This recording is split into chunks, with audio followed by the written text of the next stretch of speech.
আপনি নাটক দেখে তৃপ্তি পেতে চান, আপনি সিনেমা দেখে তৃপ্তি পেতে চান, গান শুনে আমরা তৃপ্তি পেতে চাই। কত গান শুনলে তৃপ্তি হবেন?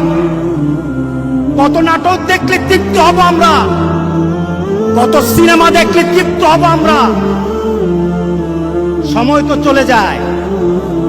যুবকদেরকে বলে দিয়ে, যুবক ও যুবকেরা জেনে নাও, তোমার মতো বহু যুবক তার যৌবনের তাড়না নিয়ে রাস্তায় হাঁটতে পারে নাই, ফলে পড়ে গেছে। সে কখন দুনিয়া থেকে চলে গেছে কেউ টের পায় নাই। লক্ষ যুবক পৃথিবী থেকে বিদায় হয়ে গেছে। যুবক, তুমি মনে করো না তোমার যৌবনের শক্তি দিয়ে অনেক লম্বা সফর বৃদ্ধ বয়স পর্যন্ত তুমি চলে যেতে পারবা। এই আশা করো না, বরঞ্চ আশা করো যৌবন কালটাকে জান্নাতের জন্য ব্যবহার করব। যৌবন কাল দিয়ে জান্নাত খরিদ করব। এই যৌবন কাল দিয়ে আল্লাহর দরবারে একজন নেককার বান্দা হয়ে দাঁড়াবো।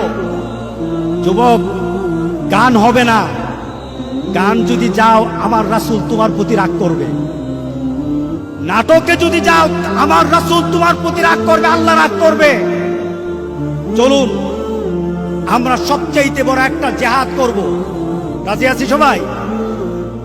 রাসূল সাল্লাল্লাহু আলাইহি সাল্লাম বলেছেন, আফজালুল জিহাদ জিহাদুন নাফস, নিজের আত্মার সাথে জিহাদ করা, এটা হলো সবচাইতে বড় জিহাদ। আনিল হাওয়া, নিজের উপবৃত্তি, নিজের চাহিদা, যা চাই সেটাই করব, এটা হবে না। আল্লাহ রাসূল যা চায় এটাই আমরা করব ইনশাআল্লাহ বলে